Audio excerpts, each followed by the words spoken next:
네, 여러분 안녕하세요. 책벌레에서 책 읽는 여자 이가희입니다. 연휴들 잘 보내고 계신가요? 되게 오랜만에 금요일, 토요일 쉬고 저도 좀 이제 많이 쉬다가 방송에 들어왔는데요. 오늘은 오늘하고 내일 그 판미동에서 나온 단순한 삶 함께 읽어볼게요. 네, 다른 분들은 들어오실 때까지 저도 방송을 공유를 하도록 하겠습니다.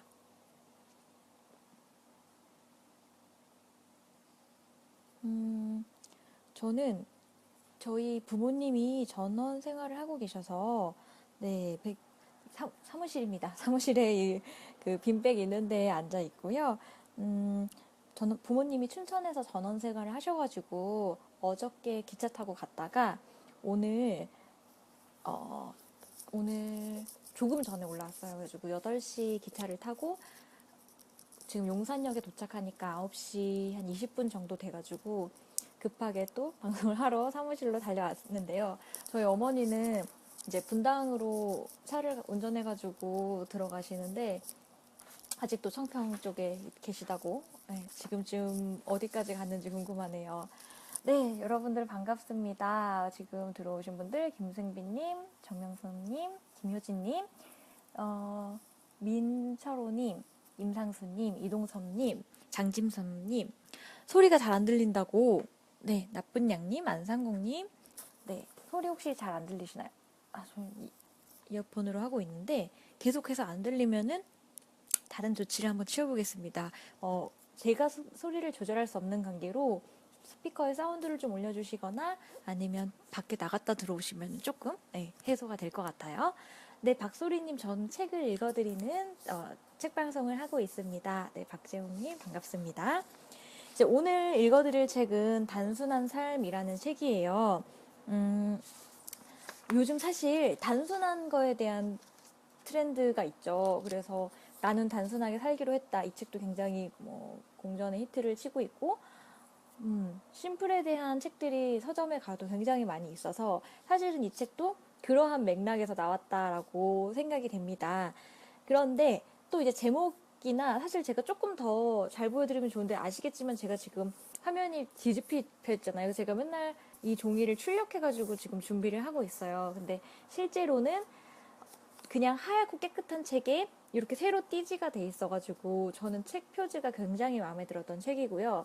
그래서 이것도 좀 약간 어떤 현대인들에게 뭐 좀 더 심플하게 살아라. 우리가 삶의 무게를 좀 덜기 위해서 어떻게 해야 되는지 어떤 좀 가벼운 얘기인 줄 알았어요. 어떤 에세이나 뭐 그런 류일 줄 알았는데 실제로는 저는 이 책을 단순한 생활, 단순한 삶이 아니라 단순한 생활이라고 제목 붙였으면 어떨까 그런 생각을 했어요. 왜냐면 바른 생활 여러분들 혹시 아시나요? 제가 요즘 아이들은 그 바른 생활이 바른 생활인지 잘 모르겠는데 저희는 바른 생활로 공부했잖아요. 여러분들도 다 바른 생활로 공부하지 않으셨나요?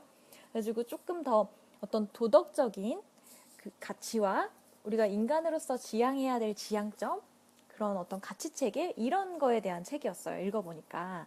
그래서 실제로는 약간 무게감이 있기도 하고 좀 인간 내면에 관한 것들이나 그런 얘기를 정말 심도 있게 고민해서 하는 책이기 때문에 이 책 정말 결코 가볍지 않은 책이고 그래서 읽어보면서 정말 많은 생각을 하게 해줬던 책입니다.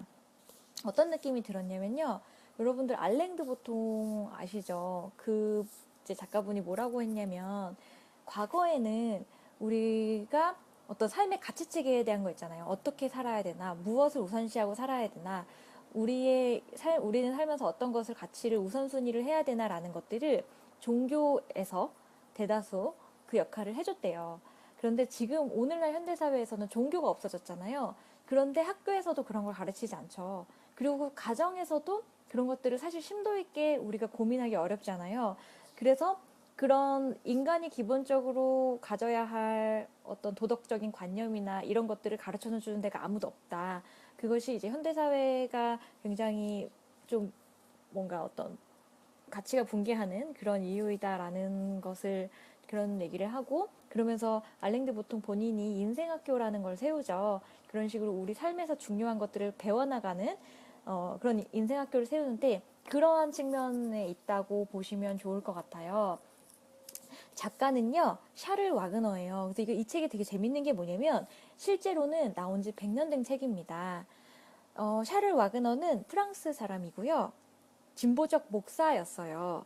그래서 이제 뭐 아버지도 목사였고 본인도 목사지만 실제로는 어떤 일을 많이 하냐면 노동자 계층과 지식인들의 모임을 노동자와 지식인들의 모임을 주선하고 또 야학을 제공하기 위한 이런 노동자 계층에게 야학을 제공하기 위한 민중대학위원회로 만들어서 노동자들에게 뭔가 어떤 그런 교육이나 이런 것들을 할 수 있는 활동을 해온 굉장히 진보적인 사람이고요. 이 사람의 본인의 철학은 교리가 없는 기독교라고 할까요? 그러니까 기독교 어쨌든 목사니까 기독교적인 삶이지만 그게 어떤 교리에 기반한 게 아니라 인간이 자기 삶의 성찰을 통해서 그런 것들을 가져야 된다는. 네, 강영선님 종교책인가라고 하셨는데 전혀 종교책은 아닙니다.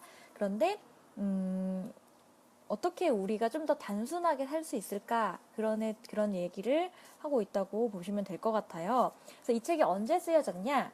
1895년에 단순한 삶이라는 제목으로 프랑스에서 출간이 됩니다. 그런데 그 이후에 미국에서 더 심플 라이프라는 제목으로 또 이제 출간이 돼서 굉장히 화제가 있었던 책이고요. 그 시기 자체가 과학기술이나 어떤 자본주의로 사회가 좀 더 복잡해지기 시작하면서 그런 복잡성에 대한,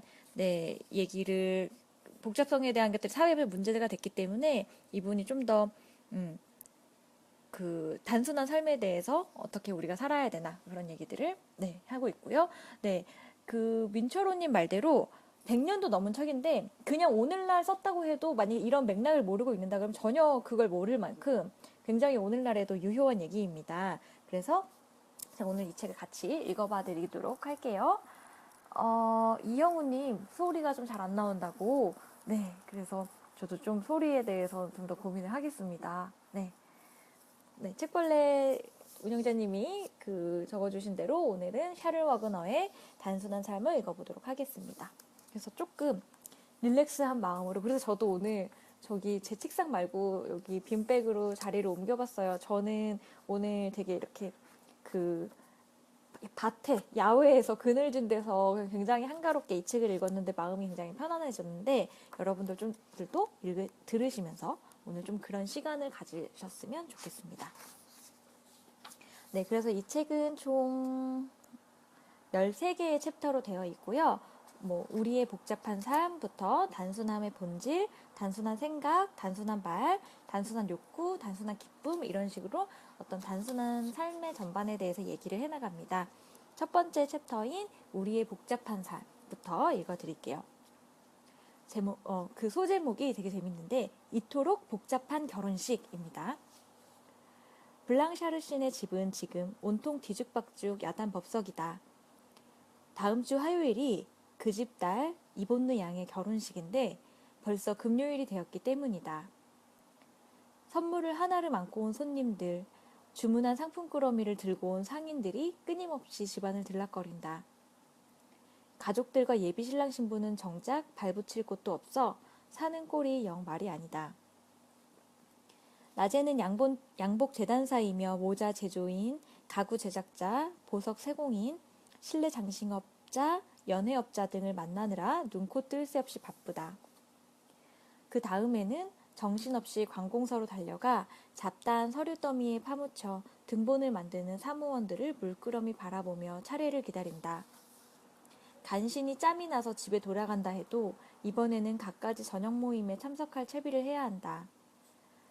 약혼식 피로연, 환영회, 리셉션 등등. 해도 준비는 끝나지 않는다. 그 모든 걸 그들은 과연 예상이나 했을까? 이 가족이 이렇게 살아온 지도 벌써 한 달째. 더는 한숨 돌리며 생각을 가다듬고 차분하게 이야기를 주고받을 새도 없다. 그래도 할머니의 방이 있어서 얼마나 다행인가. 온갖 풍파를 겪으며 살아온 팔순의 할머니는 지혜롭고 자애로운 노인이 삶에서 얻은 특유의 온화한 확신으로 매사를 대한다. 그래서 할머니의 방문 앞에서만큼은 온 집안을 휩쓸던 분주한 소란도 공손히 잦아든다. 젊은 약혼자들도 잠시 쉴 곳을 찾아 할머니 방으로 달아난다. 불쌍한 내 새끼, 아주 녹초가 되었구나. 잠시 쉬면서 오붓한 시간을 가지려무나. 그런 게 중요하지. 나머지는 다 부질없단다. 할머니는 반기며 말씀하신다. 분명 두 젊은이도 그렇게 생각한다. 지난 몇 주 동안 온갖 예의범절이며 무의미한 일들 때문에 몇 번이나 둘의 사랑이 무너질 뻔했던가. 둘의 인생에서 결정적인 그 순간, 그들은 머릿속에서 가장 중요한 한 가지를 몰아내고 소소한 관심사들에 쉴 새 없이 괴롭힘 당하는 운명에 시달리고 있다. 정말이지 얘들아, 세상이 너무나 복잡해졌구나. 그런다고 사람들이 더 행복해지는 것도 아닌데 오히려 정반대지. 라고 할머니는 얘기합니다. 네, 저는 결혼을 안 해봐서 모르겠지만 굉장히 예상되는 그 결혼의 복잡성을 먼저 얘기하면서 시작을 하지요. 그래서 이 작가는 불안을 아이의 투정과 같은 복잡한 정신 상태라고 정의합니다. 나 역시 할머니와 같은 생각이다. 현대인은 태어나서 죽을 때까지 즐거울 때나 아쉬울 때나 세상과 자신에 대한 개념 속에서 허우적대며 무수히 복잡한 상황에 부닥친다. 이제는 무엇 하나 간단한 일이 없다. 생각하는 것도, 행동하는 것도, 즐기는 것도, 심지어 죽는 일조차도 우리는 구태여 삶의 숱한 역경을 자초하며 갖가지 즐거움을 떼어낸다. 우리 삶이 얼마나 복잡해졌는지는 늘어나는 물질적 욕구만 보아도 금방 알 수 있다. 가진 것이 많을수록 욕구도 커진다. 그 사실 자체만으로는 나쁠 것이 없다. 새로운 욕구가 생긴다는 건 때로는 그만큼 형편이 나아졌다는 뜻이기도 하니까.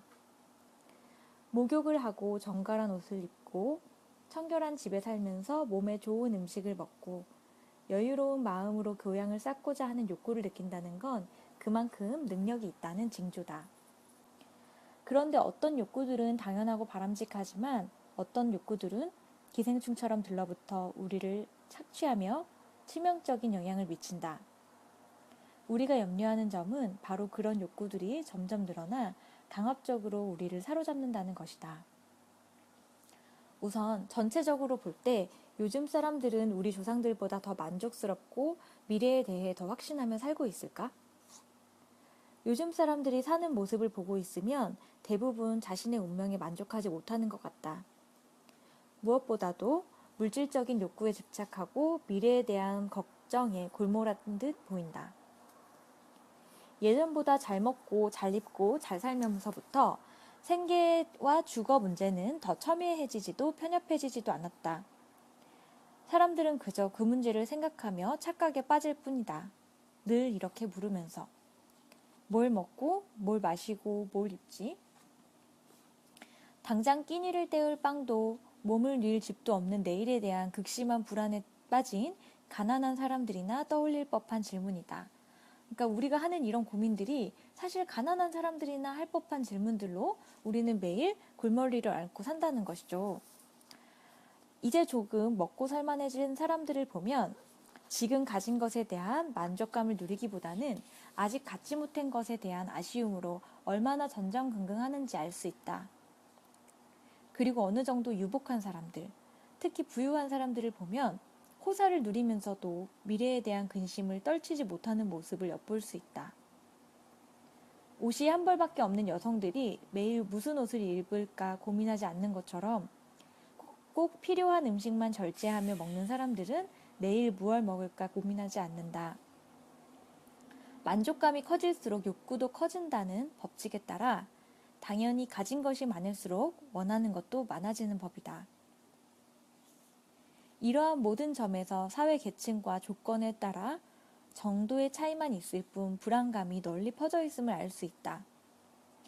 이 불안감은 비유하자면 없는 것 없이 다 가졌으면서도 만족할 줄 모르는 버릇없는 아이의 투정과도 같은 아주 복잡한 정신 상태다 라고 얘기하고 있습니다. 네, 그래서 여기까지 읽었을 때 되게 재밌죠. 뭐가 재밌었냐면 120년 전의 얘기잖아요. 근데 사실 그때도 뭐라고 얘기를 하냐면 옛날 사람들은 안 그랬는데 요즘 사람들은 하면서 계속 얘기를 하고 있어요. 근데 지금 우리의 얘기라고 해도 전혀 이상하게 느껴지지 않는 얘기인 거죠. 그래서 그런 생각이 들었습니다. 이게 이제 뭐 현대에 읽어도 놀랍도록 말이 되는 것 같다. 네, 저의 감상입니다. 요즘 사람들이라고 언급하고 있는 게 재밌는데, 이제 그런 걸 보면 사실 이 사람은 옛날에 비해서 오늘날 사람들이 더 복잡하고 뭐 욕심을 추구하고 그러다 보니까 자기 삶에 불만을 갖게 된다라고 얘기를 하고 있지만 120년이 지난 지금 제가 보면 아, 이거는 시대의 흐름이라고만 얘기하기보다는 어떤 인류가 갖고 있는 인간이 갖고 있는 보편적인 속성이 아닐까? 내가 지금 갖고 있는 것에 만족하지 못하고 더 좋은 것, 더 많이 가지려고 하는 그런 욕심이 그냥 인간 자체의 본성이지 않을까. 그래서 뭐 120년이 아니라 더 그 전에도 굉장히 계속해서 있어온 어떤 인간의 끊임없는 욕심에서 복잡한 삶이 비롯된 게 아닐까 저는 이런 생각을 했습니다. 네, 강영선님은 이번 달에 이 책을 사야겠다고 얘기하셨네요. 네, 민섭님, 제가 그 책계의 김경식이 되고자 제가 김경식이 그 출발 비디오에서 죽어가는 영화도 살리잖아요. 그래서 저도 그렇기도 하고 좀 제가 재미있는 책들을 선정하려고 하고 있고요. 네, 필요한 이광명님 책 필요한 책 제목 같다고 단순한 삶이 필요하다고 맞는 것 같아요. 그래서 저도 요즘 이제 약간 이런 심플한 삶에 대한 그런 책들을 좀 관심이 있었거든요. 이제 그래서 좀 선정을 해보게 됐습니다. 계속 해볼게요. 우리는 더 행복해지지도 않았고 마찬가지로 더 평화로워지거나 우애로워지지도 않았다. 필요한 것과 갈망하는 것이 많아질수록 다툴 일이 더 많아지고 그 다툼은 원인이 정당하지 않을수록 더 극악해지기 마련이다. 그래서 이 소제목 타이틀에 이런 것을 질문으로 던지는데요. 물질적으로 풍요로워질수록 우리는 행복해지는가? 라는 물음인데 과연 그러면 이런데도 우리가 더 나아졌는지 물을 필요가 있을까? 행복의 힘은 자기 자신 외에 다른 무언가를 사랑하는 인간의 능력에 있지 않을까? 물질적인 근심과 억지스러운 욕구, 야심이나 앙심, 그리고 환상을 충족시키는 일에만 급급한 사람은 장차 어떻게 될까? 저는 이제 이 부분을 읽다가 밑줄 쳐가지고 원센텐스 앱에 올렸더니 되게 많은 분들이 공감을 해주셨어요. 행복의 힘은 자기 자신 외에 다른 무언가를 사랑하는 인간의 능력에 있지 않을까라고 했는데 왜 그렇게 생각하냐면 인간은 아까 그 욕심이 본성이라고 했잖아요. 인간이 어차피 태초에 갖고 있는 게 욕심이라면 사실 가져도 끊임없이 채워지지 않잖아요. 이건 또 저의 생각인데 하지만 인간이 또 가지고 있는 게 어떤 이타심이잖아요. 다른 사람을 사랑하고 또 다른 사람을 도와주면서 느끼는 기쁨. 근데 그거는 채워지지 않는 욕구가 아니잖아요. 다른 사람을 도와주고 내가 뭔가 조금 보탬이 되고 그 사람이 나에게 고맙다고 했을 때 느껴지는 행복감은 그거는 하면 할수록 더 행복할 수 있는 것 같아요. 그러니까 채워지지 못하는 허전함이 아닌 것 같아요. 그래서 인간의 욕구가 근본적으로 다른 사람을 사랑하고 도와주는 데서 오는 게 아닌가라는 그런 생각을 좀 해보게 됐습니다. 네, 그래서 계속하면 숱한 탐욕의 노예가 된 사람에게는 소유야말로 지고의 선이자 온갖 좋은 것들이 샘솟는 원천이다. 소유하기 위해 치열하게 경쟁할 때는 뭔가를 차지하고 있는 사람들을 쉽게 미워하게도 되고 나 아닌 다른 사람의 수중에 있는 그 소유권을 애써 부정하기도 한다. 결국 사람이나 사물이나 어떤 이득을 얻어낼 수 있는가에 따라 시장 가치로 평가된다. 건질 것이 없는 물건은 아무짝에 소용없고 가진 것 없는 사람은 보잘것없게 평가된다.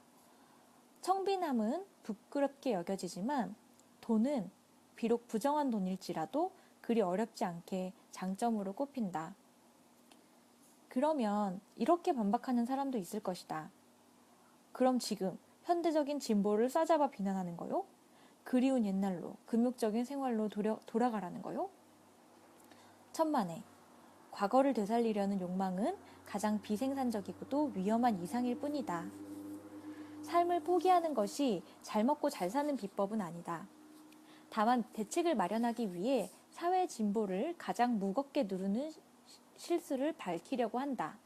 즉, 물질적으로 풍족해질수록 더 행복해지고 좋아지리라고 생각하는 오류를 바로잡으려는 것이다.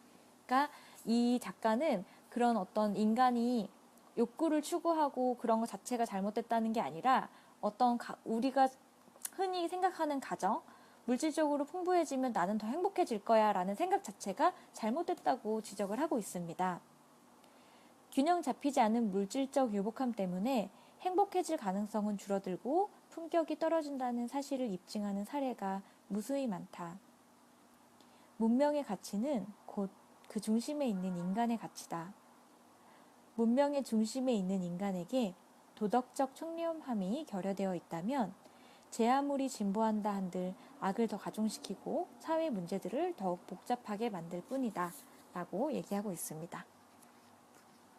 네, 그래서 첫 번째 챕터를 마무리하면서 첫 번째 챕터 우리의 복잡한 삶이었는데요.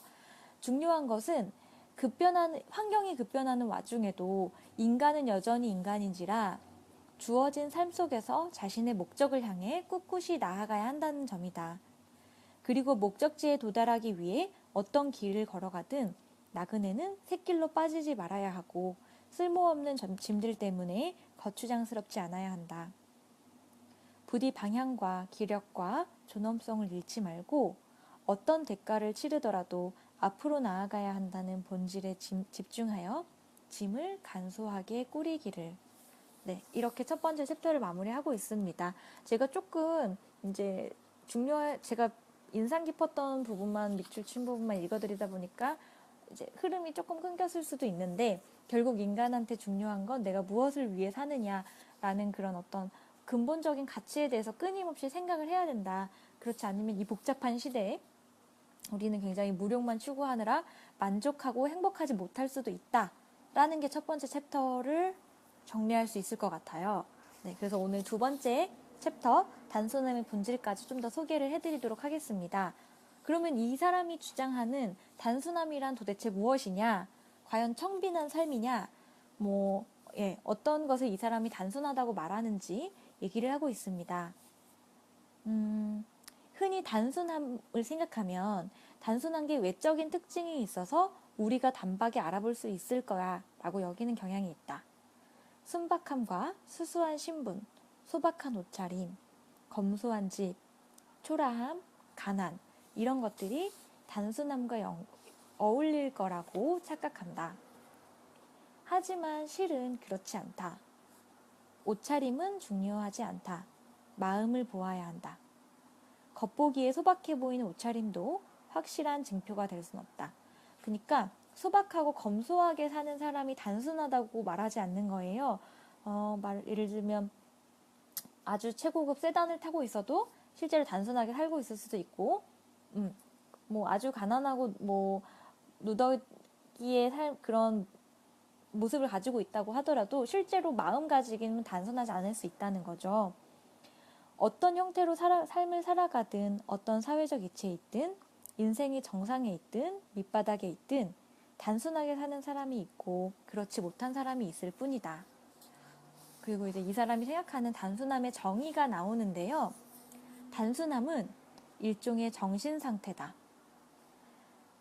단순함은 우리 삶의 활기를 불어넣는 핵심 의지에 있다. 인간은 자신이 원하는 존재 방식에 가장 큰 관심을 기울일 때, 다시 말해서 아주 솔직하게 그저 한 인간이고 싶을 때 가장 단순하다.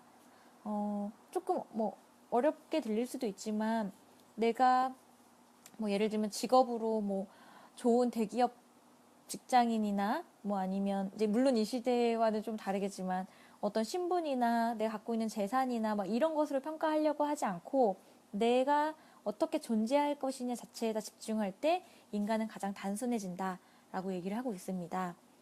네, 임상수님은 급할수록 돌아가서 그때그때 하루를 돌보는 것도 단순한 삶에 도움이 될 것 같아요 라고 말씀하셨는데 맞습니다. 이 책에서도 단순한 삶은 계속해서 좀 내면에 집중하는 부분에 포커스를 맞추고 있어요.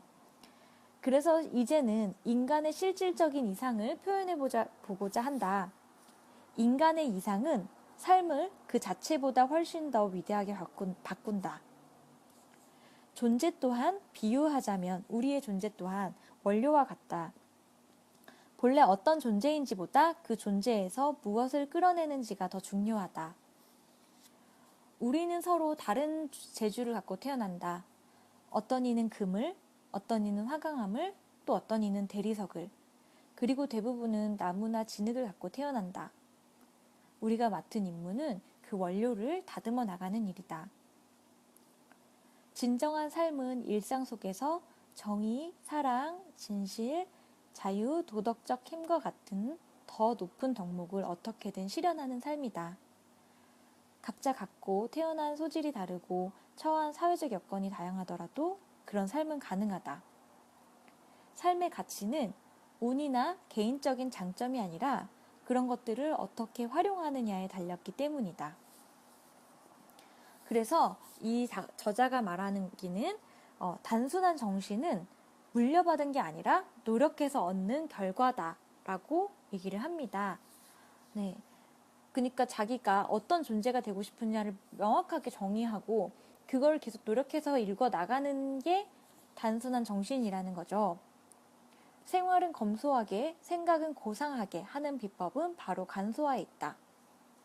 현 시점에서 도덕적인 삶은 과학적인 삶과 상당히 유사하다. 도덕적인 삶도 어느 정도 혼란스러운 상태에서 시작해 스스로 노력하고 추구하다가 덜어 실수를 하기도 한다. 그러니까 과학 자체도 우리가 가설을 세우고 거기에 끊임없는 실험을 통해서 검증해 나가는 거잖아요. 도덕적인 삶도 우리의 기준을 세우고 그것을 경험에 의해서 실수도 하면서 검증해 나가서 읽어 나가는 거라는 거죠. 열심히 행동에 옮기고 진지하게 자신의 행위를 깨닫는다면 인간은 결국 삶을 더 잘 알게 된다. 그리고 삶의 법칙이 보이기 시작한다. 그 법칙은 바로 이런 것이다. 맡은 바 임무를 다하라. 그래서 이 책에서는 도덕 규범에 대해서 좀 중요하게 얘기를 하고 있어요. 도덕 규범은 삶에 대한 우리의 열정을 망치려고 만들어진 것 같을 때도 있다. 그 규범들의 목적은 하나다. 우리가 쓸모없는 삶을 살아 불행해지지 않도록 막는 것. 그래서 도덕 규범들은 끝없이 우리를 같은 방향으로 이끌며 한결같은 의미를 지닌다. 내 인생을 헛되이 낭비하지 말고 열매를 맺도록 하라. 낭비 없이 기꺼이 내어주는 법을 배워라. 여기에 인류의 경험이 모두 요약되어 있다. 그러니까 우리가 알고 있는 도덕 규범이 어떨 때는 우리를 구속하는 것처럼 느껴지지만 이것이 인류의 경험이 모두 축약되어 있는 거라는 거죠. 그래서 이 저자는 이렇게 얘기합니다. 이 책을 통해서 자기가 단순함을 제대로 설명하겠다는 기대는 하지도 않는다. 세상의 모든 힘과 아름다움, 진정한 기쁨, 위안을 건네고 희망을 키우는 우리의 어둑한 오솔길에 희미한 빛을 밝혀주는 모든 것, 우리의 빈곤한 삶을 통해 어떤 숭고한 목적과 창대한 미래를 예측하게 해주는 그 모든 것이 단순한 존재들에서 오기 때문이다. 일시적인 이기심과 허영을 충족하기보다는 다른 갈망의 대상을 정하여 자신의 삶을 기꺼이 바치는 것이 바로 삶의 기술임을 깨달은 사람들로부터 말이다. 네, 여기까지가 두 번째 챕터입니다. 두 번째 챕터에서는 작가가 생각하는 단순한 삶이 무엇인지 얘기해주고 이 사람은 단순함은 일종의 정신 상태다. 그래서 우리가 이제 어떤 목적을 나의 존재 가치와 목적을 바르게 하고 그걸 통해서 끊임없이 노력해가는 과정이다라고 얘기를 하고 있습니다. 그래서 사실 저도 이 책을 읽으면서 마음이 편안해지기도 했는데 읽으면 조금 어려울 수도 있겠다. 내가 잘 전달할 수 있을까? 이런 고민을 좀 했어요. 근데 이게 우리한테 되게 낯익은 그런 책은 아닌 것 같아요. 왜냐면 저희가 초등학교 때 그 바른 생활 그리고 중학교 때 도덕, 고등학교 때 윤리라는 조금씩 과목으로 배우긴 했지만 그 이후에 우리의 삶의 도덕적 규범이나 이런 어떤 그 삶을 살아가게 되는 그런 기저에 대한 가치에 대해서 고민하고 책을 읽고 이럴 시간이 별로 없었던 것 같아요. 그래서 저는 이 책이 사실 그런 책인지는 몰랐는데 읽고 보니 조금 더 그런 부분에 대해 생각하면서 어떤 느낌이 들었냐면, 아, 내가 지금 막 회사 일로 고민하고 뭐 살아가는 거에 대한 고민들이 어떻게 보면 되게 부차적이고 작은 건데 더 본질적으로 내가 왜 살아야 되는지 그런 고민을 많이 못하고 사는 게 아닌가. 주저리 말이 길었습니다. 그래서 그런 의미에서 저는 좀 좋은 책이었던 것 같아서, 네, 그렇고요. 내일까지 한 번 더 우리가 단순하게 말하는 법, 어떤 우리의 욕구를 조절하는 법, 이런 부분에 대해서 좀 더 읽어드리도록 할게요. 네, 그래서 서주연님 많은 것을 생각하게 될 것 같다고, 임상수님 혼자 오랫동안 사색하면서 책을 써내려갔을 것 같다고, 네, 저는 실천하는 그런 진보적인 목사님이었다고 해서 굉장히 좋았어요. 네, 그래서 도덕은 인류 경험의 총하다.